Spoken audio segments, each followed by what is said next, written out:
अब अनंत चतुर्दशी की कथा की शुरुआत करते हैं।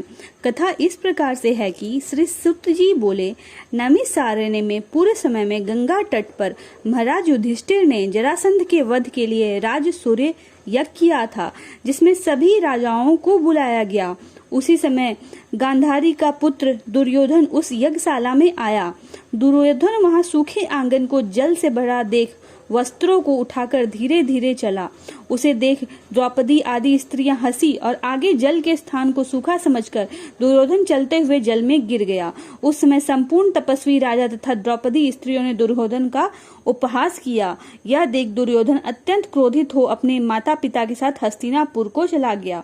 उस समय शकुनी ने दुर्योधन से मधुर वचन कहा, हे राजन, आप अपने क्रोध को अपने कार्य के लिए छोड़ दें, क्योंकि जुआ खेलने से आप सारे राज्य को पा सकते हैं। हे राजेंद्र, यज्ञ मंडप में चलने के लिए उठिए, ऐसा ही हो। कहकर दुर्योधन यज्ञ मंडप में आए। इतने में सभी राजा यज्ञ समाप्त कर अपने अपने देश को चले गए। इसके पश्चात राजा दुर्योधन ने हस्तिनापुर में आकर युधिष्ठिर, अर्जुन, भीम आदि पांडु पुत्रों को बुलाकर जुआ खेलना आरंभ किया। कपट से उनके राज्य को स्वयं हड़प लिया और निरपराधी पांडवों को जीतकर वन में भेज दिया। अब पांडव वन वन घूमने लगे। यह समाचार सुनकर भगवान श्री कृष्ण पांडवों को देखने की इच्छा करके उन्हें उनके पास वन में पहुंचे।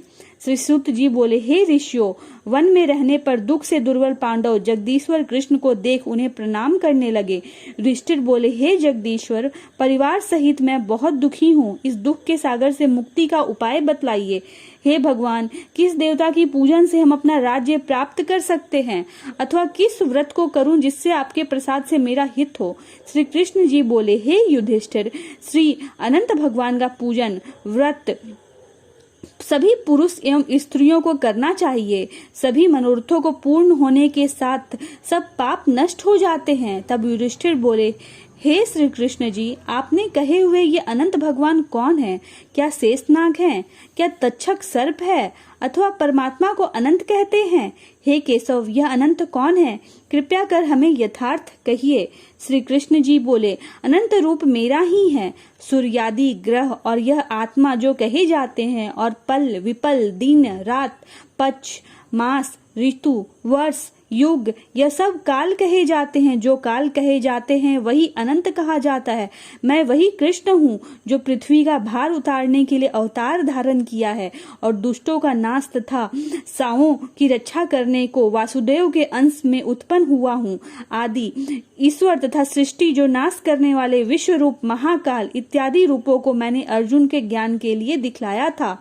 योगियों के ध्यान करने योग्य और संसार रूप अनंत, जिसमें चतुर्दश इंद्र हैं, अष्टावसु, 12 सूर्य, 11 रुद्र और नारद आदि 7 ऋषि तथा समुद्र, विंध्याचल आदि पर्वत, गंगा नदी तथा वृक्ष और नक्षत्र एवं 10 दिशा, भूमि, पाताल, भूलोक, भू इत्यादि लोक है। हे युधिष्ठिर, यह सब मैं ही हूँ, इसमें कोई संदेह नहीं है। युधिष्ठिर बोले, हे विद्वर, अब आप अनंत व्रत का महात्म्य और विधि कहिए तथा अनंत व्रत का अनुष्ठान करने वाले प्राणी को क्या पुण्य होता है और उसका क्या फल मिलता है, सो कहिए, मैं यह जानना चाहता हूँ। पूर्व काल में यह अनंत व्रत किसने किया और मृत्युलोक में किसने प्रकाशित किया, यह सब विस्तार से कहिए। तब श्री कृष्ण जी बोले, हे युधिष्ठिर, पहले सतयुग में एक सुमंत नाम का ब्राह्मण था।